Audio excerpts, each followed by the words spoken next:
Bonjour mes très chères dames, cette vidéo est réservée uniquement pour les femmes comme toujours, on est à quelques heures du Shabbat et le thème de cette vidéo c'est « Mon enfant veut à tout prix ». Mon enfant veut à tout prix. À n'importe quel âge, de 0, enfin 0 en général non, mais un peu plus, 1 an, 2 ans, ça commence et ça peut durer jusqu'à très longtemps. Mon enfant va hurler parce qu'il veut absolument quelque chose. Et cette chose, je ne peux pas lui donner, ou je ne veux pas lui donner, ou c'est mauvais pour lui et il vaut mieux pas lui donner. Et des fois la maman peut paniquer. On peut paniquer face aux cris de l'enfant, face aux pleurs de l'enfant. Ça peut être en voiture, il a vu un magasin de bonbons, il aurait aimé qu'on s'arrête, et il hurle, et on lui achète, et c'est pas ce qu'il voulait, et il veut autre chose, et il hurle de plus belle. Et des fois, on ne sait pas vraiment comment réagir. Et on ne sait pas réellement ce que veut l'enfant, et on ne sait pas, et surtout des fois on se retrouve à bout de nerfs, on se retrouve à réagir avec les nerfs, on se retrouve à réagir du tac au tac, et à réagir avec les cris et tout ça. Et ce qu'il faut qu'on se dise dans ces moments-là, et qu'on comprenne déjà dans notre cœur, et déjà ça sera un grand pas pour l'humanité et pour soi-même surtout, et bien déjà c'est de comprendre que ces pleurs que mon enfant va exprimer, ces cris, cette crise qu'il va exprimer parce qu'il veut à tout prix quelque chose que je ne peux pas lui donner parce qu'on est passé devant, on ne pouvait pas s'arrêter, j'ai pas d'argent sur moi pour lui acheter, je veux pas trop le gâter, je veux pas qu'il ait des caries, je ne peux pas lui donner. Si je peux lui donner, aucun problème, il faut pas, on peut lui donner, il y a pas, faut pas trop avoir peur de donner aux enfants, on peut leur donner, mais il y a des cas où des fois on peut pas donner, où on veut pas, c'est pas bon pour eux, et donc il faut savoir qu'il faut pas paniquer, parce que quand tous ces cris que mon enfant exprime, c'est en fait l'expression de sa volonté la plus profonde. Il est en train d'exprimer sa volonté à l'essence de démarrage, c'est-à-dire c'est une matière brute, c'est la matière brute de mon enfant de volonté. Donc tant qu'il est enfant, qui n'a pas vraiment les outils pour exprimer cette volonté d'avoir, d'obtenir, de faire, eh bien ça va s'exprimer sur des cris. Mais en vérité c'est une très bonne nouvelle, c'est une très bonne chose que mon enfant veuille, même si ça s'exprime par des comportements qui ne sont pas toujours faciles à gérer pour la maman, bruyant, où il va frapper, où il va s'énerver contre ses frères et sœurs, c'est à moi, donne-le-moi, c'est moi qui voulais en premier, c'est à moi, et ça hurle, et ça se jette par terre, et ça pousse des cris. Tout ça, c'est le résultat d'un bon point chez mon enfant, d'un bon trait de caractère chez mon enfant. C'est quoi? C'est sa volonté. Il veut. Et Dieu merci, il est fidèle à sa volonté. Il ne va pas abandonner sous prétexte que ça fait bonne figure. Il ne va pas abandonner ce qu'il veut sous prétexte qu'il a peur de décevoir maman. Il va exprimer de toute sa force, sa puissance de volonté au fond de lui. Et ce qu'il faut savoir, c'est que cette puissance de volonté va petit à petit s'exprimer par des choses plus loyales, plus grandes, plus importantes. Ça veut dire que pour l'instant, ce qu'il veut, c'est des bonbons. Pour l'instant, ce qu'il veut, c'est les jouets de son frère. Pour l'instant, ce qu'il veut, c'est des choses petites, a priori. Pour lui, c'est énorme. Pour un enfant, un bonbon, c'est quelque chose d'énorme. C'est comme pour un adulte, un contrat, signer un contrat, c'est quelque chose de très grand. Donc, pour lui, pour l'instant, ça s'exprime par des volontés qui paraissent enfantines, qui paraissent puériles, etc. Mais par la suite, ça sera une volonté de se donner à fond. Ça sera une volonté de travailler. Ça sera une volonté d'étudier la Torah. Ça sera une volonté d'améliorer son trait de caractère. Ça sera une volonté de reconquérir la terre d'Israël et de ne pas céder 1 millimètre aux ennemis, aux étrangers, aux gens à qui cette terre n'appartient pas. Et puis après, ça sera une volonté de reconstruire le temple. Comment le temple va être reconstruit On attend que l'ONU nous donne le signal de pouvoir construire le temple. Allez-y, on est d'accord. On a décidé que ça vous appartenait. On a décidé que vous êtes des bonnes personnes au fond. Merci, on n'avait pas besoin de vous pour le savoir. On sait qu'on doit construire le Beth Amikdash et on n'attend pas. Si on attend l'accord des peuples pour nous encourager à construire le temple, on est loin de le construire. Donc il nous faut des gens qui ont des traits de caractère extrêmement forts et qui veulent et qui savent ce qu'ils veulent et qui sont pas prêts à rendre 1/1000 de la terre pour faire bonne figure, qui sont pas prêts à oublier leurs idéaux parce qu'il y a des gens qui sont très défaitistes et très pessimistes autour d'eux. Ouais, oublie, laisse tomber, le temple, il y a déjà d'autres personnes dessus, et puis il y a la mosquée là-bas, laisse tomber, c'est pas le moment, c'est pas pour nous, c'est pas, laisse tomber, c'est pas bien vu, et ça va mal se voir, et si on va te dire ça, et tu vas te taper un procès, et tu vas devoir payer, et tout ça. Non, j'ai un idéal, j'y crois jusqu'au bout, vous pouvez me parler demain jusqu'à demain, de façon très pessimiste, et très pleine de désespoir, je crois à mon idéal jusqu'au bout. On a besoin de gens comme ça pour le peuple juif. On a besoin de gens comme ça pour sauver le peuple et sauver le monde et qui ont des idéaux jusqu'au bout et qui n'abandonnent pas malgré tout ce que les gens peuvent crier. Souvent on dit la caravane passe, les chiens aboient. Les gens ils peuvent dire, ils peuvent parler. Il y a un idéal, il y a un idéal. Et si on veut pouvoir amener cet idéal à se réaliser, il faut des gens courageux. Il faut des gens qui croient en leur idéaux jusqu'au bout. Et ces enfants-là qui hurlent parce qu'ils veulent un bonbon, qui hurlent parce qu'ils veulent les bonbons de leurs frères et sœurs. C'est pas le moment, c'est à la synagogue, la honte devant le rabbin, devant ma copine, ils ont hurlé, il m'a fait une crise au supermarché et tout, c'est pas agréable, c'est pas à l'aise et tout. C'est vrai que c'est pas agréable sur le moment, mais c'est la plus bonne nouvelle qu'une maman peut recevoir dans sa vie. Quand son enfant exprime une volonté de vouloir jusqu'au bout, je sais que c'est pas agréable et facile en tout lieu, en tout temps. Tu es dans la voiture, tu dois te concentrer sur la route, ton enfant fait une crise parce qu'il a vu quelque chose, il voulait une glace, il voulait quelque chose. Je sais que c'est pas facile, mais déjà de le savoir dans son cœur, c'est déjà une très bonne nouvelle. C'est déjà une très bonne nouvelle de savoir que ça vient d'un endroit positif et constructif chez mon enfant. Parce que c'est une même ligne. C'est une même ligne. On ne peut pas demander à un adulte qui devient un enfant qui passe sa bar mitzvah du jour au lendemain, à partir de maintenant, veuille mettre tes téphilines.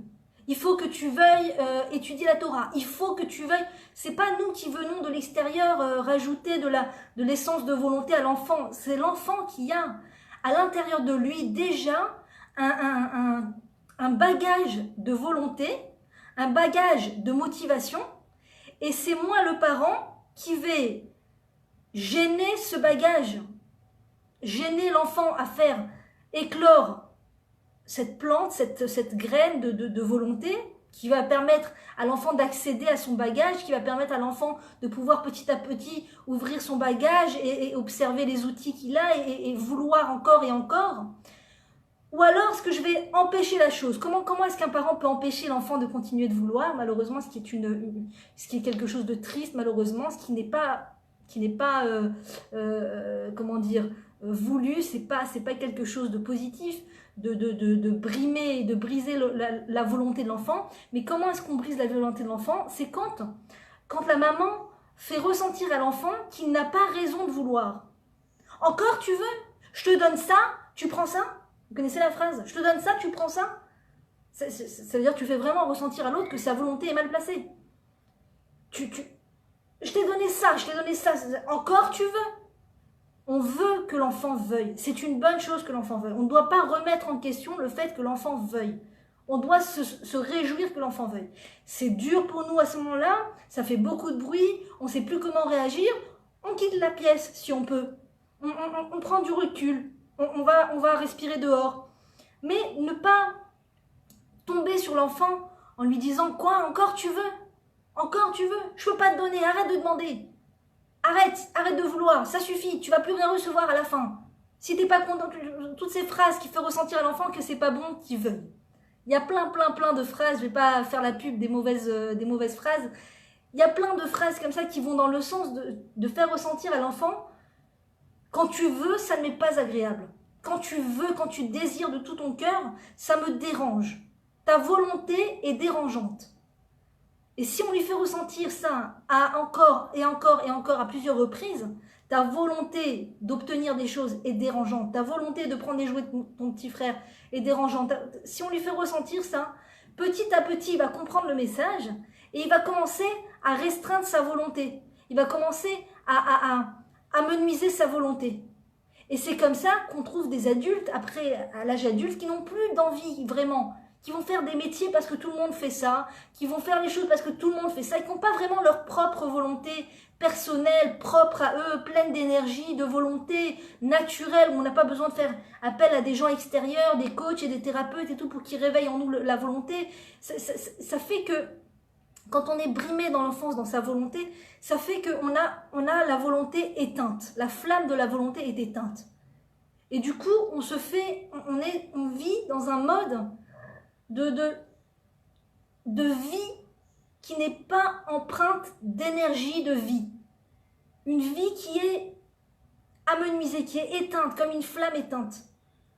Et c'est dommage parce que cette même volonté, cette même flamme, pousse la personne à faire des choses extraordinaires, à aller jusqu'au bout, à se battre pour les idéaux, à se battre pour sa famille, à se battre pour son couple. Je vais me battre parce que j'ai envie de me battre pour mon couple. Pourquoi tu veux te battre pour ton couple? Parce que j'ai une flamme à l'intérieur qui brûle, qui me donne envie de tout faire, de faire tout ce que je peux pour mon couple. Oui, mais aujourd'hui, c'est pas facile, les hommes sont problématiques et la société est problématique. Non, je ne veux pas croire à tout ce pessimisme. Je veux m'accrocher au fait qu'on peut s'accrocher à son couple et qu'on peut croire en son couple et qu'on peut donner un avenir en son couple. Pourquoi? Parce que j'ai envie. Parce que j'ai une volonté intérieure très forte. Et plein d'autres choses aussi formidables que cela, que le couple. L'éducation pour les enfants, c'est pareil. Les enfants, l'éducation, tout est une question de Messirut Nefesh, de don de soi. Est-ce que je suis prête à être dans un don de moi pour mes enfants? Jusqu'à combien je suis prête à faire un don de moi-même pour mes enfants? C'est ça la question de l'éducation. C'est ça l'éducation finalement. Pour un parent juif. C'est jusqu'à combien je suis prête à donner de moi pour mes enfants. Jusqu'à combien je suis prête à ne pas me plaindre aux oreilles de mon mari en lui disant « Oh là là, qu'est-ce qu'il est difficile notre fils. Oh là là, qu'est-ce qu'elle est difficile notre fille. » Combien je suis prête à me retenir de ne pas salir l'image de mes enfants aux yeux de leur papa. Combien je suis prête à les allaiter. Combien. Malgré les gens autour. Ouais, mais aujourd'hui, l'allaitement, il y a d'autres moyens. On peut trouver autre chose. Il ne faut pas trop allaiter. C'est trop. Toutes ces phrases qu'on peut entendre qui veulent démoraliser et désespérer. Non. Je donne le meilleur à mon enfant, je l'allaite autant que possible, je lui donne le meilleur, je le garde autant que possible. Si je le laisse entre les mains d'autres personnes, je fais très attention, qui c'est qui garde mon enfant, c'est ça le don de soi, c'est le don de soi d'un parent pour son enfant. Et d'où ça vient? D'une volonté vivante. Ma volonté est intacte. Ma volonté intérieure que j'ai reçue à l'enfance se transpose à l'âge de l'adulte et porte d'autres formes, d'autres manteaux. Si pendant l'enfance ça s'est exprimé en une volonté absolue de vouloir acheter des nouvelles baskets, oh maman je t'en supplie achète-moi des nouvelles baskets. Alors, maman peut répondre mais tu en as 15, je t'en ai acheté 15. Ou alors peut répondre simplement ah ma chérie c'est vrai je vois que tu aimes les baskets, hein. Si on peut te les acheter avec plaisir pourquoi pas. Ou trouver une solution, peut-être on peut demander à telle personne de nous aider à avoir ses baskets moins chères, peut-être, mais montrer à l'enfant qu'il y a de l'espoir, qu'il a raison de vouloir. Tu as raison de vouloir mon chéri, c'est bien de vouloir, c'est bien. Et plus on fait ressentir à l'enfant, et c'est vraiment, je pense qu'il n'y a pas d'âge limite pour faire ressentir à son enfant qu'il a raison de vouloir, plus on l'aide à protéger cette force de volonté intérieure, et moins il aura besoin de faire appel aux gens extérieurs pour pouvoir se trouver de la motivation, pour pouvoir chercher de la motivation.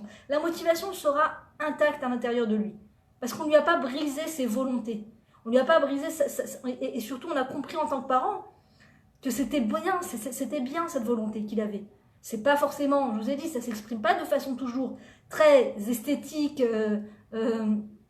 au niveau du son et au niveau des actes et au niveau de ce que ça procure. C'est pas toujours très très agréable et facile les expressions de volonté de nos enfants, mais c'est vraiment ça, c'est vraiment la volonté à sa nature, la volonté à sa racine. Et ça, il faut se le mettre en tête. Bémet, il faut vraiment se le faire rentrer en tête. Mon enfant n'est pas mauvais. Mon enfant ne veut pas m'embêter exprès. Mon enfant n'est pas en train de me... Il y a souvent, on explique dans certaines philosophies de vision de l'enfance et de l'éducation, chose avec laquelle je ne suis pas du tout d'accord personnellement. Je ne suis pas du tout d'accord, c'est de dire l'enfant va te tester. L'enfant est en train de te tester. Déjà, je pense que c'est une phrase qui fait sauter le plomb chez les parents.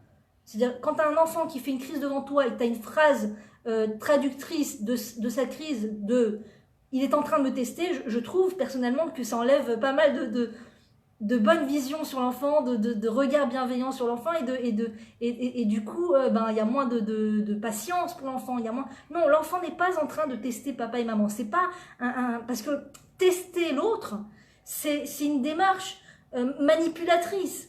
Je suis en train de tester les limites. Jusqu'à quand, jusqu'à combien je peux pousser papa et maman. Non, c'est pas du tout là-bas. C'est pas du tout là-bas que ça se trouve. L'enfant ne pense même pas. L'enfant est dans une bulle, si vous voulez. Déjà nous-mêmes qui sommes adultes et qui sommes construits, ça nous arrive des fois de faire des choses qui ne sont pas agréables pour les autres, pour notre mari, pour nos parents. Des fois, je peux, par exemple, réitérer la même erreur.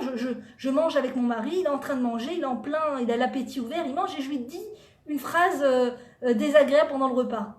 Ah, t'as payé l'eau et le gaz? Attends, je suis en train de manger là, tu peux me laisser digérer, après on en parle. T'as payé le machin, t'as fait... Et on se rend pas compte. C'est pas parce qu'on est en train de le tester, c'est pas parce qu'on est en train pas parce qu'on est une mauvaise personne, c'est juste parce que on n'a pas compris à quel point ça l'embête, ça le dérange, combien je dérange l'autre avec ces phrases ou avec cette façon de faire et d'agir. Eh bien, l'enfant est dans une bulle et il ne sait pas que quand il hurle, ça peut déranger maman au niveau de son audition, ça peut déranger maman. Il sait pas. Quand il sort tous les jouets, il se dit pas waouh, c'est le balagan, d'accord, c'est le désordre. Je sais que maman n'apprécie pas, je sais que c'est pas un kiff pour elle de voir tout ce désordre, mais c'est pas grave, je le fais quand même. Il n'a pas du tout conscience de ce qui fait plaisir à maman, ce qui fait pas plaisir à maman. C'est pas de son âge de se poser ces questions. Un enfant ne doit pas se demander est-ce que ça fait plaisir à papa, est-ce que ça fait plaisir à maman. Il doit faire les choses parce que son intériorité lui dit de le faire, parce qu'il est tellement comment dire, relié à son intériorité. Donc ça veut dire qu'il est dans un état sain. L'état sain de l'enfant, l'état normatif de l'enfant, c'est d'être lié fortement avec son intériorité, d'être fortement à l'écoute de ce que son intériorité lui dit. Et par intériorité, je veux dire le divin, Dieu. Dieu est à l'intérieur de mon enfant et il lui dit quoi faire. Il lui dit comment agir en fonction de sa personnalité, en fonction de qui il est, en fonction de la mission qu'il est venu remplir dans ce monde. Dieu lui dit exactement quoi faire. Et ça dure toute la vie. Ça dure toute la vie. Dieu est à l'intérieur de chacun d'entre nous et il nous dit à chacun quoi faire, comment agir. Sauf qu'on est très à l'écoute de soi, de par notre pureté. On est tellement pur, on est tellement propre de l'intérieur qu'on est directement connecté au divin. Et comme nos patriarches dans la Torah, je crois que c'est Abraham qui n'avait pas encore reçu la Torah et on dit qu'il avait 2 rabbins dans son ventre. C'était ses intestins, son intestin droit et son intestin gauche étaient ces 2 rabbins qui lui disaient quoi faire, si c'est bien, si c'est pas bien. Donc il n'avait pas reçu la Torah et pourtant il agissait d'après la Torah. Il réalisait les commandements. Parce que de par sa pureté des mœurs, de par sa dvékout, c'est-à-dire l'osmose qu'il formait avec le Créateur, il était tellement en osmose avec le Créateur qu'il savait intérieurement comment agir pour le Créateur. Nous, aujourd'hui, on ne peut pas se fier à nos entrailles, il faut poser une question à un rabbin. On doit poser une question à un rabbin, c'est très important d'avoir un rabbin à qui poser des questions parce que on n'est pas à ce niveau-là de pouvoir savoir, même les plus grands posent des questions à des rabbins, même les grands rabbins posent des questions à leurs rabbins. Tout le monde doit avoir un rabbin. On nous dit dans la Torah, Aselecha, tu dois avoir un rabbin à qui poser des questions. Tu as une idée, tu as envie de faire quelque chose, tu as une façon d'agir et tout d'un coup te vient le doute. Peut-être c'est interdit par la Torah. Peut-être que j'ai pas le droit d'agir comme ça d'après la Torah. Donc c'est bien d'avoir un rabbin à qui tu peux envoyer un SMS, tu peux appeler, tu peux envoyer un mail, poser une question et que le rabbin te réponde. En personne, c'est le top, mais Si on ne peut pas par SMS, par mail, par téléphone. Un rabbin, bien sûr, reconnu, qui a la crainte du ciel et qui est reconnu par le rabbinat de l'endroit où on se trouve, pas des rabbins comment dire, qui n'ont pas de kippa ou des gens qui se disent rabbins et qui font des choses bizarres. Il faut bien choisir son rabbin. Et donc, l'enfant, lui, est tellement saint, tellement pur, il n'a pas de faute, il n'a pas de... On nous dit, Aolam Omed al-Evel Piem shel Tinokot shel Bet Rabban.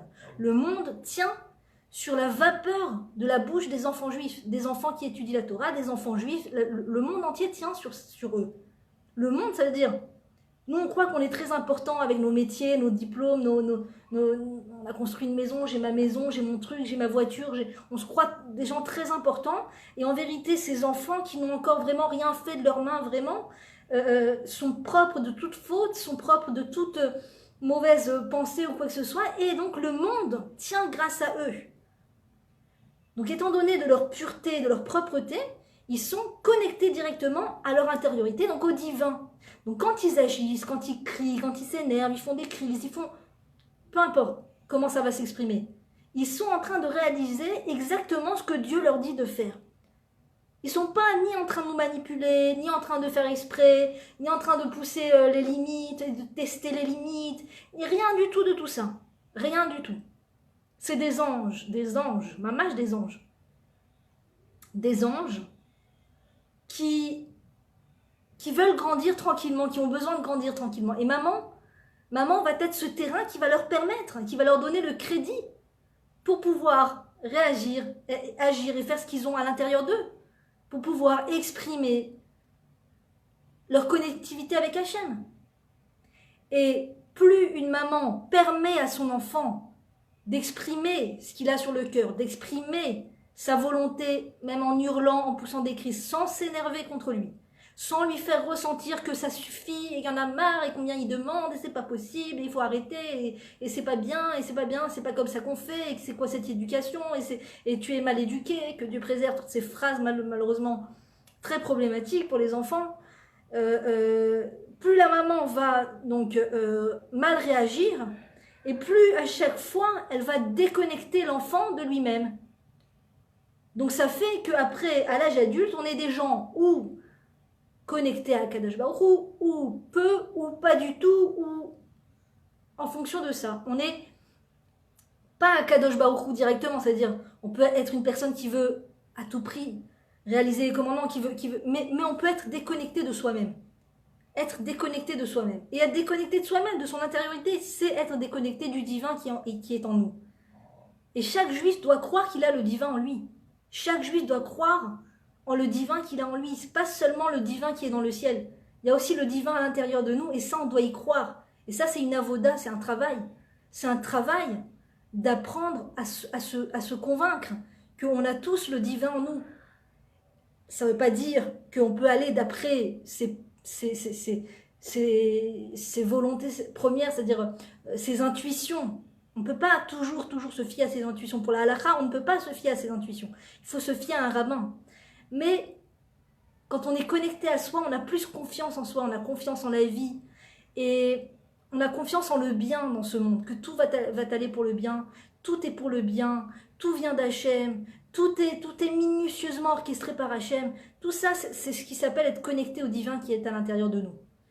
Donc si on veut permettre à nos enfants d'être confiants en eux, confiants en la vie, croire en le Créateur, être des gens croyants, anashim ma'aminim, des gens vraiment croyants du plus profond de leur être. Encore une fois, la croyance en Dieu n'est pas toujours forcément, n'est pas le produit du fait qu'on a répété à l'enfant sans arrêt, il faut croire en Dieu, il y a un Dieu, il faut croire en Dieu, il y a un Dieu. Ça vient, la croyance, la force de foi de mon enfant va être le résultat de combien je lui ai permis de ressentir que la vie est sûre, que la vie est un terrain de tranquillité, de sérénité. Tu peux t'exprimer, tu peux être qui tu es. Tu ne te mets pas en danger. Quand tu t'exprimes, mon fils, quand tu t'exprimes, ma fille, quand tu exprimes les cris qu'il y a en toi, quand tu exprimes la colère qu'il y a en toi parce que tu veux absolument un objet et que tu ne peux pas l'avoir pour l'instant, quand tu exprimes les cris parce que maman s'est pas levée quand tu voulais, parce que maman n'a pas réagi comme tu voulais, quand tu exprimes ces cris, mon chéri, l'amour qu'il y a entre toi et moi n'est pas remis en question. Je ne régresse pas dans mon amour pour toi. Mon amour pour toi est inconditionnel. Je ne vais pas m'énerver parce que tu veux absolument quelque chose et que tu vas hurler pour cette chose. Je vais tenir bon. Je vais m'accrocher à cet arbre, à cette racine, à cet arbre de patience, de ne pas m'énerver. Si je peux faire des choses physiques pour m'aider à surmonter mieux la chose, c'est-à-dire, par exemple, me lever, aller dans une autre pièce, aller quelque part, je sais pas, manger quelque chose qui me fait du bien sur le moment, ça va m'aider à pas m'énerver. Ou chacun peut trouver ses techniques personnelles pour ne pas s'énerver. Mais le but, c'est de pas s'énerver. Si j'arrive à faire ça, eh bien, je suis en train de permettre à mon enfant d'avoir une forte croyance en le fait qu'il est aimé inconditionnellement. Et c'est ça la racine de la croyance, la foi en Dieu, c'est de croire que Hachem m'aime inconditionnellement. Inconditionnellement. Il m'aime de toutes ses forces. C'est ça la foi. C'est-à-dire je peux sortir de chez moi, me faire engueuler par les voisins, me faire engueuler sur Facebook, me faire engueuler par mon boss, me faire insulter par la caissière, me faire marcher dessus par un monsieur qui m'a même pas dit pardon. Toutes ces choses qui peuvent irriter la personne et lui faire croire que oh là là, je suis pas aimé, je suis détesté, tout le monde me déteste, je suis détestable, qu'est-ce qu'ils ont les gens, pourquoi ils me respectent pas, qu'est-ce que j'ai, pourquoi... Eh bien, si tu as une foi forte en le fait que de toute façon le Créateur t'aime, alors tout le monde peut te marcher sur les pieds, tout le monde peut t'insulter au visage, on n'a pas toute la grandeur et la force de David Améler, mais que Dieu nous aide à avoir cette force, que même quand je suis d'un grand niveau et que quelqu'un me crache au visage dans la rue, eh bien je dis Hachem Amar Kalel, c'est Hachem qui lui a dit de m'insulter. Hachem est derrière ça et il m'aime, c'est pas par haine qu'il fait ça pour moi. C'est pas par haine. C'était la paracha de la semaine qui vient de passer, la paracha des explorateurs, où les explorateurs font croire au peuple que c'est par haine que Dieu les a fait sortir d'Égypte. Parce que sous prétexte que la situation est difficile dans le désert, sous prétexte que l'entrée en terre d'Israël est difficile, sous prétexte que la terre d'Israël est un challenge, eh bien tout d'un coup, ils transfèrent de ça que Dieu les déteste. Si Dieu me met face à ces épreuves, si Dieu me met face à ces difficultés, c'est donc qu'il me déteste. Et ça, c'est une erreur de foi. La foi d'un juif doit être de tout son cœur de croire que non, Dieu il t'aime. Il faut s'accrocher à ça. Et ça doit être tellement puissant dans notre cœur que ça doit nous aider à surmonter tout Bezrat Hashem, qu'on n'ait pas à surmonter des choses difficiles, amen. Personne. Mais c'est ça la foi. C'est ça qui permet de surmonter les choses. Je fais mon alia, c'est pas facile.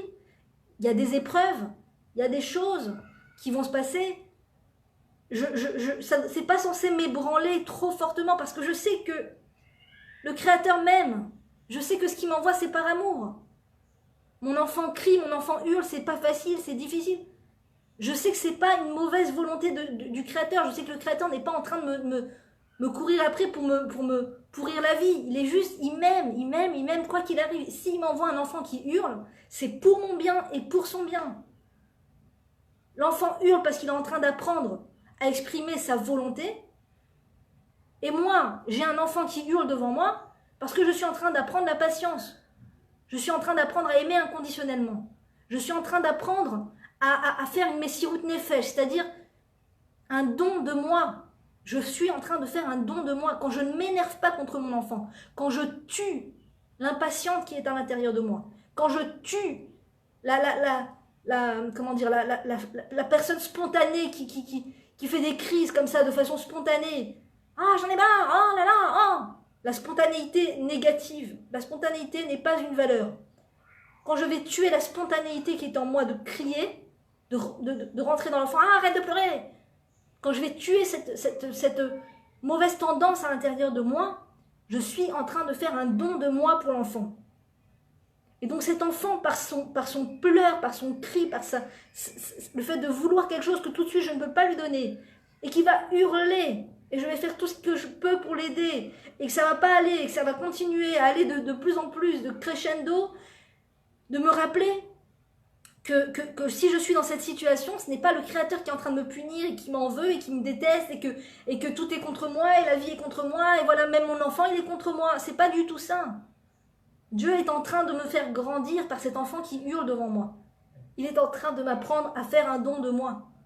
Et si je ne me retrouve pas dans cette situation où je dois donner à mon enfant, où je dois me tuer de l'intérieur, je dois tuer ma mauvaise tendance intérieure pour mon enfant, aucune situation au monde, d'accord, si je dis, par exemple, j'ai entendu des choses comme ça, malheureusement terribles, de je ne veux pas avoir d'enfant parce que c'est trop bruyant, je ne veux pas avoir d'enfant parce que c'est trop, ça demande trop de choses, et moi j'ai envie de vivre ma vie, et j'ai envie de kiffer ma vie, et j'ai envie mais tu n'auras jamais l'occasion de faire un don de toi. Donc tu peux voyager dans la terre entière, tu peux réaliser toutes les carrières les plus incroyables. Tu n'as pas fait un don de toi, tu as juste pris, tu as juste cherché à prendre. Et donc tu es une preneuse, et tu t'es habitué à être une preneuse. Et tout ce qui vient chambouler ta volonté dans ce monde de prendre va être pour toi quelque chose, une souffrance. Alors que quand tu amènes un enfant au monde et que tu dois faire un don de toi, tuer cette mauvaise tendance à l'intérieur de toi, là tu es en train de surmonter, tu es en train de monter les échelles, tu es en train de monter les marches de la bonification intérieure, de la avodat amidot, de l'affinement des traits du caractère. Cet enfant me fait le plus beau cadeau. Quand mon enfant hurle, quand mon enfant me fait une crise, quand mon enfant est difficile, c'est le plus beau cadeau qu'il puisse me faire et que le Créateur puisse me faire. Je suis en train de grandir, je suis en train d'apprendre à être patiente, je suis en train d'apprendre à choisir, d'agir d'une façon qui m'est plus difficile, plus corsée, qui est de me retenir, plutôt que de me laisser aller à la spontanéité de m'énerver au profit de l'autre. Quand est-ce que j'ai l'occasion de faire ça? Quand on n'a pas d'enfant, on va le faire. Ou quand c'est pas avec les enfants, en tout cas, on va le faire de façon avec un intérêt. Ça veut dire, je suis devant le Chinois avec qui je dois faire signer un contrat, d'accord? Il va faire quelque chose qui me repulse, qui me dégoûte, qui m'est désagréable, mais je vais me taire parce qu'il est sur le point de signer un contrat, je suis sur le point de gagner des euros, et donc il peut faire ce qu'il veut devant moi, je vais me retenir. Je vais me retenir, d'accord? Ou je travaille dans un hôtel et le patient, le client me fait une tête d'enterrement, je lui donne à manger, je lui donne truc, je lui sers tout ce qu'il faut et même pas merci, même pas rien. Mais je vais pas m'énerver parce que de toute façon j'ai un salaire à la fin. Donc tout est fait mais par intérêt. Donc il n'y a pas de construction, il n'y a rien de construit. Tu peux rentrer chez toi après une journée où tu as servi des clients sans te faire remercier, en te faisant cracher au visage, et tu t'es tu parce que tu dois gagner un salaire. Mais tu n'as pas changé d'un iota, tu n'as pas évolué d'un millimètre. Tu rentres chez toi, tu peux être la personne la plus colérique sur Terre. Tu peux, au contraire, vous savez, cette petite bande dessinée du boss qui crie sur son fonctionnaire, et le fonctionnaire qui crie sur sa femme, et la femme qui crie sur son enfant, et l'enfant qui frappe son jouet. On est tous là en train de se faire passer la pression de l'un à l'autre. Alors que quand tu es face à l'enfant, tu n'as aucun intérêt. Tu n'as aucun intérêt. Il y a un terme comme ça dans la Torah qui s'appelle Nagua. Nagua Badavar, ça veut dire tu as un intérêt ou tu n'as pas un intérêt. Quand tu agis les Shem Shamaim, tu agis au nom de Dieu, tu agis sans intérêt ou tu agis par intérêt. Par intérêt des honneurs, par intérêt d'être bien vu, par intérêt de gagner de l'argent, par intérêt... Il y a 1001 intérêts sur Terre. Tu agis par intérêt ou sans intérêt. Quand on agit avec des enfants, c'est sans intérêt. C'est sans intérêt, personne ne nous voit. Il n'y a que le Créateur qui nous voit. Il n'y a que le Créateur qui est témoin de la façon dont on agit avec nos enfants. Donc c'est sans intérêt. Et là, c'est là où je grandis. C'est là où je grandis. C'est quand mon enfant me fait une crise et je me retiens de lui rendre la monnaie de sa pièce. Je me retiens de lui rendre l'appareil. Je me retiens de m'énerver. C'est là où je grandis. C'est le plus beau moment de la vie d'une personne. On a tendance à mettre l'accent sur des choses sur des choses, ouais, j'ai eu un diplôme, on fait ça, il faut qu'on fasse ça, ouais, j'ai signé le contrat, j'ai gagné le million, premier million, on fait ça, il faut faire une grosse fête, il faut inviter les gens, faut prendre du champagne, il faut dépenser des tonnes pour la déco de la salle, les trucs, les machins et tout. Mais ça, c'est rien dans la vie. C'est rien. Ouais, j'ai fait 1 million de vues, ouais, j'ai fait 1 million de likes, tout le monde m'a liké, j'ai écrit un post incroyable qui a fait fureur d'ailleurs, c'est bien mon cas. Mais c'est rien, c'est rien. C'est pas des moments importants de la vie, ça. Les moments importants de la vie, c'est quand je suis face à mon enfant et qu'il hurle, et que c'est désagréable, que c'est inconfortable, et pourtant je me retiens. Parce que j'ai compris le projet divin extraordinaire. J'ai compris qu'il y a là un projet divin formidable. Le fait de me faire grandir. Je viens en terre d'Israël, je fais l'alien. Et il y a des épreuves, il y a des défis. Eh bien, je comprends là que je suis en train de grandir. J'ai pas les mots pour parler en hébreu. J'arrive pas à me faire comprendre des gens. Et je sens que c'est inconfortable. Je suis en train de nettoyer mon ego. Je suis en train d'apprendre à baisser la tête et à apprendre une nouvelle langue et à comprendre que je suis pas au top. C'est-à-dire qu'il me reste encore plein de choses à apprendre et que j'ai jamais fini d'apprendre, et voilà, maintenant c'est une nouvelle langue, et puis maintenant c'est qu'est-ce qu'il y a écrit sur les produits, que je me trompe pas de produits, de ce que je vais acheter à la Macolette pour ramener chez moi, c'est apprendre plein de choses nouvelles, c'est apprendre plein de choses nouvelles. L'ALIA, c'est un challenge extraordinaire, mais ça peut être le paradis comme ça peut être l'enfer. Le paradis, c'est quand on sait qu'on est là pour le bien, qu'on sait que c'est ce que Dieu veut de nous, et que les épreuves qu'on va avoir ici, c'est le Créateur qui nous les envoie par amour. Par amour. Parce que pour me donner des mérites, pour me permettre de rester sur cette terre. Mais je ne dis pas que c'est le cas de tout le monde. Tout le monde n'a pas... Tout le monde... C'est-à-dire, encore une fois, c'est le regard que tu vas avoir sur la chose. 2 personnes qui font leur alia peuvent vivre exactement la même situation. Il y en a un qui voit ça comme le paradis. Waouh, je suis sur la terre de mes ancêtres. J'ai face à moi des gens qui parlent la langue sainte, la langue de mes ancêtres, la langue sainte, la Shona Kodesh. Je ne comprends pas toujours, je n'arrive pas à répondre, mais des gens qui parlent la langue sainte devant moi. Et quelqu'un d'autre peut se dire, oh là là, je suis pas sur mon pays, j'ai pas mes repères, oh là là, il me parle en hébreu, je comprends rien, c'est l'horreur, c'est l'enfer, écrire un post très très pessimiste, oh là là, quand tu as fait l'alia et que c'est l'enfer parce que tu ne comprends rien, et que c'est l'enfer parce que tu te fais avoir, et parce que c'est l'enfer, il voit qu'il se fait arnaquer de partout, et l'autre il dit, non, je me fais pas arnaquer, c'est formidable, c'est très bien ici.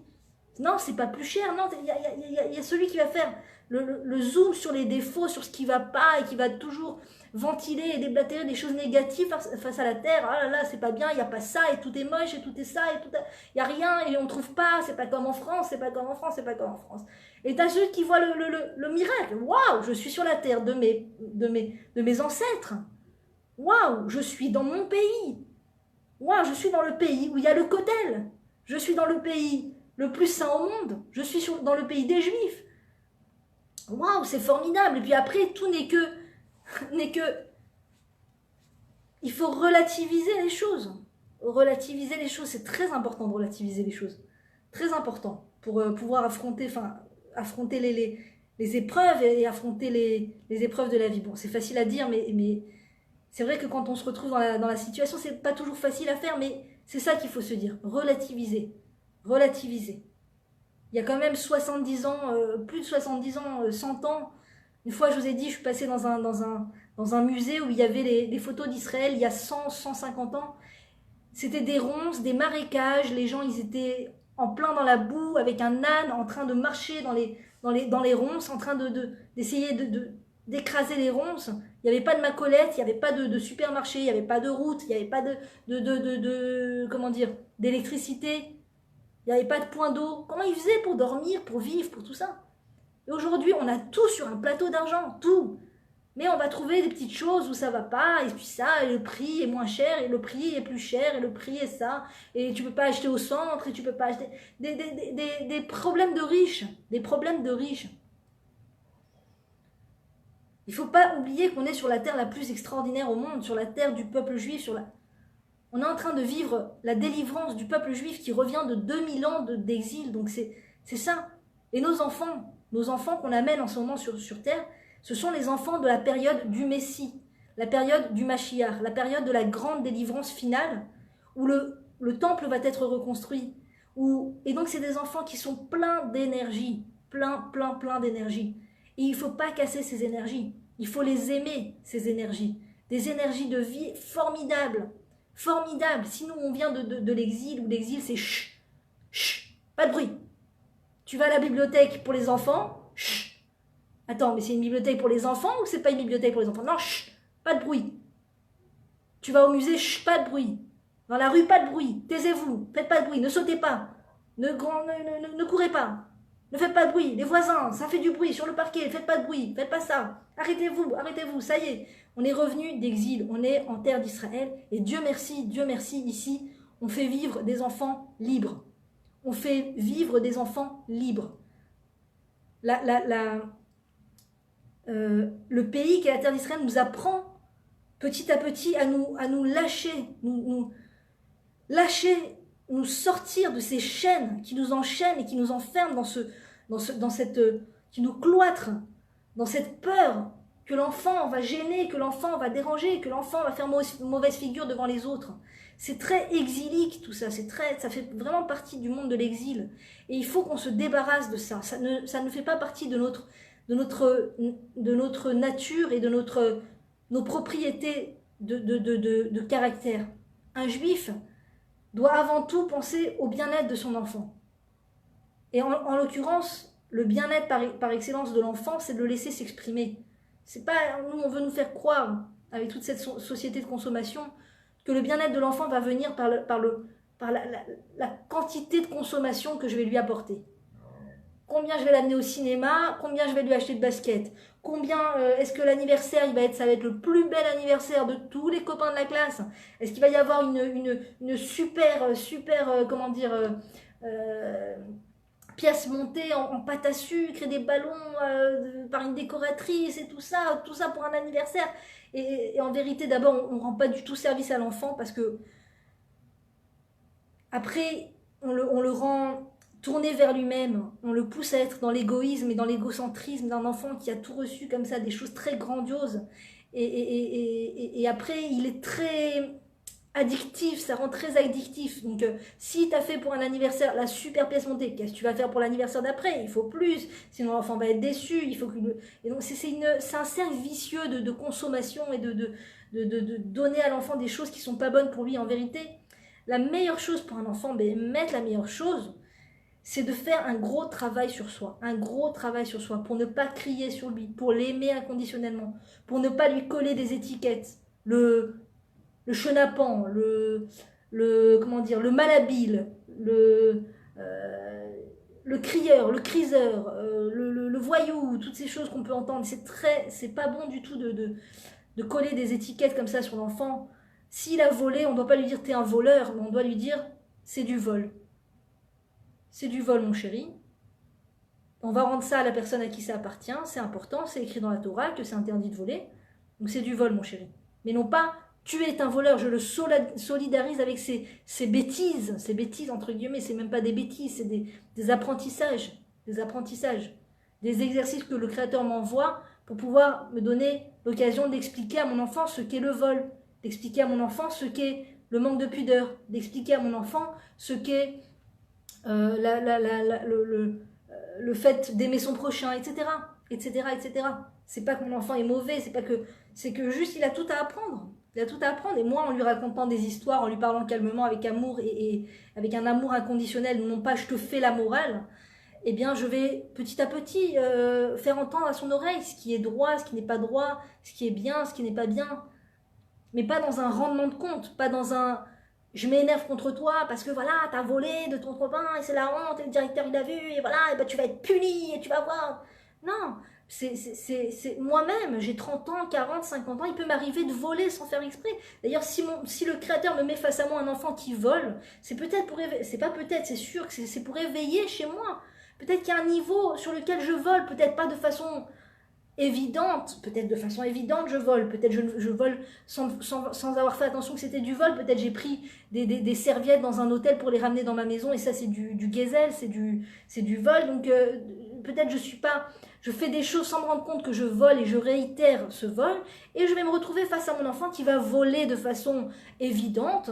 Et là, c'est très connu que quand un parent se remet en question, fait échouva, eh bien, le problème de l'enfant se règle de lui-même. Si c'est du vol, si c'est un manque de pudeur, quoi que ce soit. Je vois chez mon enfant quelque chose qui va pas, c'est pour venir réveiller chez moi une introspection, une remise en question. C'est ça. C'est ça qui est écrit dans Chovot Halevavot, le traité du devoir des cœurs. Que tout désagrément au monde, un juif, tout désagrément face auquel il se trouve est censé venir le remettre en question. Ou pishpesh bemasav. C'est-à-dire que les pishpesh bemasav, il doit faire un pour ou contre de ses actions, de sa façon d'agir, pour comprendre qu'est-ce qu'il faut réparer. Par exemple, dernièrement, il y avait une souris dans ma cuisine. Et on a essayé de l'attraper, on n'a pas réussi. Et ça faisait un moment que ça durait. J'ai dit, c'est pas possible, il y a quelque chose. Le créateur veut nous dire quelque chose avec cette souris. C'est pas des choses qui arrivent comme ça parce que la maison est... Et voilà, on a laissé la porte ouverte, ou parce que voilà, il faut ranger, il faut faire comme ça. Non, ça n'a rien à voir. La cuisine a toujours été ce qu'elle a été. Et du jour au lendemain, un jour, on a une souris dans notre cuisine. Donc tout est là pour venir nous remettre en question. Et j'ai posé la question au Rav. Sur quoi on doit se repentir quand on a une souris chez soi? Et il m'a répondu, il faut se renforcer dans ça et dans ça. Et c'est comme ça pour tout. C'est comme ça pour tout. Donc c'est pour ça que c'est génial d'avoir un Rav. Parce que tu peux lui... Baruch Hashem, Toda Lael. Baruch Hashem, c'est un cadeau d'Hachem. C'est un cadeau d'Hachem. De pouvoir poser des questions à un Rav, c'est un cadeau d'Hachem. Je peux même lui... Tout de suite, tu peux te trouver à être aiguillé. Tu as des choses dans la vie qui peuvent te pourrir la vie. Et tu vas faire des choses compliquées. Mon mari m'a dit, d'ailleurs, ça fait des jours et des jours et des jours qu'on essaie d'attraper cette souris. On n'y arrive pas. On a mis des pièges collants de partout. Et on n'a pas réussi à la choper. Et ce matin, mon mari me dit, je sors de la synagogue et je dis à Hachem, mon Dieu, si je fais venir maintenant un spécialiste de souris, ça va me coûter tant de shekels, 400, 500 shekels, je sais pas. Si tu m'aides à attraper cette souris, je mets une belle somme dans la tzedaka, Blineder. Il est rentré de la synagogue, il est rentré à la maison, ça fait des jours que cette souris est cachée dans la cuisine. Je vous raconte ça parce que je trouve que c'est vraiment une preuve de la présence, de la main du Créateur. Et la souris était collée contre l'étiquette, collée dans le piège. Ça fait des jours qu'on essaie d'attraper, rien du tout. Et voilà qu'il rentre de la synagogue, il dit ça, et voilà, il rentre, la souris était piégée. Donc il l'a fait sortir, je ne sais pas quel courage il a eu, de la faire sortir. Et après, il a dit, voilà, je mets regardez les enfants, regardez, je mets la tzedaka parce que j'ai promis à Hachem que s'il m'aidait à attraper cette souris, je mettrais la tzedaka au lieu de payer quelqu'un qui vienne faire sortir cette souris. Donc, dans la vie, c'est ça. C'est là pour nous faire parler avec Hachem. C'est là pour nous faire nous renforcer sur des choses. C'est vrai que sur le moment, c'est pas agréable. On aimerait que ça roule tout droit. On aimerait que ça... On nous a appris dans cette société à ce que les choses aillent facilement, à ce que les enfants soient faciles à éduquer, à ce que les enfants soient faciles, soient des robots. Tu appuies on/off, tais-toi, parle, quand je veux, sur commande. On nous a appris à ce que les choses aillent d'après notre volonté. C'est ça. Tout ce grandiose là, de nous amener à Euro Disney, de faire des anniversaires très très grandioses, de sans cesse nous donner tout sur un plateau et tout, ça nous pousse à vouloir la facilité, à vivre dans un monde comme ça sur un tapis roulant où tu n'as rien à faire et tout est plat. Et s'il y a quelque chose qui ne va pas, qui dérange, tu l'élimines tout de suite ou tu t'enfuis pour ne surtout pas avoir à surmonter des preuves. Le couple est difficile, je me sépare de mon mari. Les enfants sont difficiles, je fuis au travail. La belle famille est difficile, je vais fuir, je vais changer de pays. Toutes ces choses, la fuite, on prend la fuite. Et quelque part, on est en train de rater l'invitation que le Créateur nous envoie pour grandir. Et on a une mauvaise vision des choses quand on voit les choses de cette manière. On a une mauvaise vision des choses. Non, c'est pas du tout ça. L'épreuve, l'exercice, même autant inconfortable qu'il soit, est là pour me faire grandir. Est là pour me faire évoluer de niveau. L'Alia, quand je monte et que j'ai des challenges, j'ai des défis sur place, c'est là pour m'aider à monter de niveau, à devenir quelqu'un de plus grand. Si on nous montrait de nos propres yeux le résultat de qu'est-ce que ça donne s'aide à grandir. Coucou Myriam, Shabbat Shalom, c'est Myriam. Si on nous montrait directement le résultat de qui je vais être quand je vais être cette personne de qualité, cette grande personne, mais on accepterait tous les défis et tous les exercices et tous les contretemps avec joie. Ah, mais attends, ce contretemps, c'est pour me faire devenir cette personne. Attends, cette difficulté de lien avec ces personnes et ces conflits, et quand je me suis fait crasser le visage et tout ça, c'est pour devenir cette personne. Mais je danse, je chante quand l'épreuve arrive. Je ne dis pas qu'il faut inviter l'épreuve que Dieu préserve. Mais si on nous montrait le film de la fin, de regarde ce que tu vas devenir grâce à cet exercice. Regarde ton enfant qui vient de naître et tu fais des nuits blanches et tu dors pas de la nuit. Ah là là, c'est dur, je dors pas de la nuit, je dors pas de la nuit, je dors pas de la nuit. Regarde ce que tu vas devenir par le fait que tu ne dors pas la nuit. Regarde, tu vas devenir une femme qui va apprendre à donner d'elle-même. Tu vas te lier fort à ton enfant, tu vas construire ça en toi, tu vas sortir tu vas éplucher de toi toutes ces mauvaises couches d'égocentrisme et de se tourner vers soi-même et tout ça, et finalement ça va te sauver la vie, parce que quand on est une personne qui est tournée vers les autres, on est beaucoup moins anxieuse, on est beaucoup moins dans le fait de tomber en dépression, ou de tomber dans le désespoir. Quand on est tourné vers les autres, d'être tourné vers les autres, ça sauve du désespoir. Ça sauve de bien des complications. Donc quand mon enfant qui vient de naître m'empêche de dormir, même si sur le moment c'est difficile, même sur le moment on peut dire « Oh, je m'en serais bien passé de ces nuits blanches et tout ça », non, ça t'a construit, c'est ça qui a fait de toi ce que tu es aujourd'hui. Et quand on arrive à faire le lien, on se dit « En fait, l'épreuve est formidable, elle me fait grandir. » Sauf que la nature d'épreuve, c'est fait pour que ça soit désagréable. Le but de l'épreuve, c'est que sur le moment, c'est inconfortable. Donc, mon enfant, quand il va hurler, ça peut être inconfortable, mais c'est bon pour lui, c'est bon pour moi. Je me construis, il se construit. Ça ne veut pas dire qu'on doit tout lui donner, ça ne veut pas dire qu'on doit chanter et danser et rigoler quand il s'énerve, mais toujours s'accrocher à cette compréhension que mon enfant est en train d'exprimer sa volonté. Et que cette volonté va se traduire par une volonté de travailler, par une volonté d'étudier la Torah, par une volonté de vouloir récupérer la terre d'Israël, de reconstruire le Beth Amikdash Be'ezrat Hashem. Donc c'est que du bon, c'est que du Tov. On est à la période du Mashiach. Et ces Neshamot, ces âmes qu'on amène au monde, elles ont des forces de vie et des forces de vie qu'il faut aimer, dont il faut être content d'être ces mamans qui donnent naissance à ces enfants pleins d'énergie, plein d'énergie, pas voir ça d'un mauvais œil, il me teste, il teste les limites, il me manipule, que Dieu préserve, voir ça comme vraiment la volonté du Créateur pour me faire grandir et lui faire prendre confiance que je l'aime inconditionnellement, et après il va remplacer mon image par l'image du Créateur, et il sera convaincu aussi que le Créateur l'aime inconditionnellement.